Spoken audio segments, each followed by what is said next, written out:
নমস্কাৰ বন্ধু বান্ধৱীসকল, মোৰ অন্য এটা ভিডিঅ'লৈ আপোনালোকক সকলোকে স্বাগতম জনাইছোঁ। আজি বনাইছোঁ এয়া ভেদাইলতা দি লোকেল মুৰ্গী। বাৰু আপোনালোকে খাই পাইছেনে? খাবলৈ খুবেই সোৱাদ লাগে। তেতিয়াহ'লে বলকচোন দেৰি নকৰি ভিডিঅ'টো ষ্টাৰ্ট কৰোঁ। প্ৰথমতে এয়া মছলাখিনি, ইয়াতে গোলমৰিচ, জিৰা, ধনিয়া আৰু চফ আৰু লগতে লং ইলাচি, ডালচেনি গোটেইখিনি মছলা ৰেডি কৰি লোৱা হৈছে। আনখিনি এইখিনি ভেদাইলতা দি যিহেতু বনাম, এয়া ভেদাইলতাখিনি প্ৰথমতে মিক্সাৰ গ্ৰাইণ্ডাৰ এটা দি দিছোঁ আৰু লগতে এয়া হালধি দিছোঁ, কেঁচা হালধি, বজাৰৰ পৰা একদম কেঁচা হালধি লৈ অহা হৈছে। এয়া মই ডাঙৰ ডাঙৰ 3 টুকুৰমান দিছোঁ। ইয়াতে কেঁচা হালধি স্বাস্থ্যৰ কাৰণে এনেও ভাল। যিহেতু কেঁচা হালধি, তো মাংসৰ পিছত মই হালধি ইউজ নকৰিম। আৰু লগতে নহৰু কেইটুকুৰমান আৰু আদা এটুকুৰ আৰু পিঁয়াজ এটা দি পিনে এইখিনি নিমখ দিছোঁ। এইখিনি দি পিনে মিক্সাৰ গ্ৰাইণ্ডাৰ এটাত গ্ৰাইণ্ড কৰি ল'ম। পানী ইউজ কৰিব পাৰে মাজে মাজে গ্ৰাইণ্ড কৰিব। আৰু এইখিনি চাওক ধুনীয়াকৈ গ্ৰাইণ্ড কৰা হৈ গ'ল।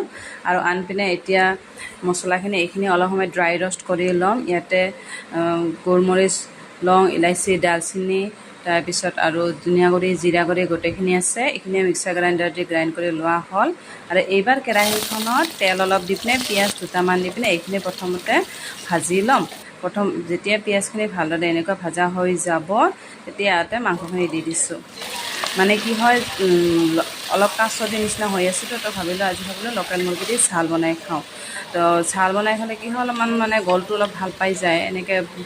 আৰু সেইকাৰণে ভাবিলোঁ বনালোঁ আৰু লগতে ভিডিঅ'টো আপোনালোকৰ সকলোৰে লগত শ্বেয়াৰ কৰিছোঁ। ইয়াতে মানে কি হয়, কেঁচা জলকীয়া, কেঁচা আৰু হালধি ইউজ কৰা হোৱা নাই। গোলমৰিচ এয়ে জ্বলা হ'ব আৰু কেঁচা হালধি এয়ে সোৱাদ হ'ব। এয়া চাওক ধুনীয়াকৈ ভাজা হৈ গৈছে। নিমখ আৰু মছলাখিনি দি পিনে গেছৰ ফ্লেমটো ল'ত ৰাখিব, নহ'লে কি হয় মছলাখিনি জ্বলি যাব পাৰে। আৰু এইখিনি ভাজা হৈ যোৱাত এতিয়া গ্ৰাইণ্ড কৰি লোৱা ভেদাইলতাখিনিও ইয়াতে দি দিছোঁ। দি পিনে কিছু সময় এইদৰে লৰাই দি ঢাকনিখন ইউজ কৰিব পাৰে, ঢাকনিখন দি দিম। আৰু ঢাকনিখন দি পিনে কমচে কম 20-25 মিনিটমান ঢাকনিখনক দি দিছোঁ। মাজে মাজে ঢাকনিখন গুচাই চাব পাৰে যে সিজিছে নে সিজা নাই। আৰু কিছুমান পিছত এইখিনি ধুনীয়াকৈ সিজি গৈছে মাংসখিনি, যিহেতু মছলাখিনি ঠিক হৈ গৈছে। ইয়াতে এইবাৰ দিছোঁ ভকভকীয়া গৰম পানী, যিমানখিনি মই আধা গিলাচমানৰ পানী দিছোঁ। আৰু এইখিনি গৰম পানী ইয়াতে ঢালি দিয়া হৈ গ'ল। ইয়াৰ কালাৰটোত নাযাব, কিন্তু ইয়াৰ সোৱাদটো সঁচাই খুব ভাল লাগে। যোনে খাইছে সি গম পাব। ইয়াৰ সোৱাদটো খুবেই ধুনীয়া লাগে আৰু স্বাস্থ্যৰ কাৰণেও ভাল হয়। এয়া ৰেডি হৈ গ'ল। আৰু পানীখিনি দি পিনে খুব বেছি 10-15 মিনিটমান আৰু গৰম কৰি আৰু ৰেডি হৈ গ'ল ভেদাইলতা দি মাংস।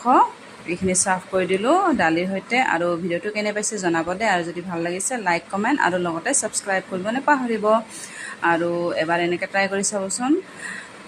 তেতিয়াহ'লে আজিলৈ আহিছোঁ, বাই বাই।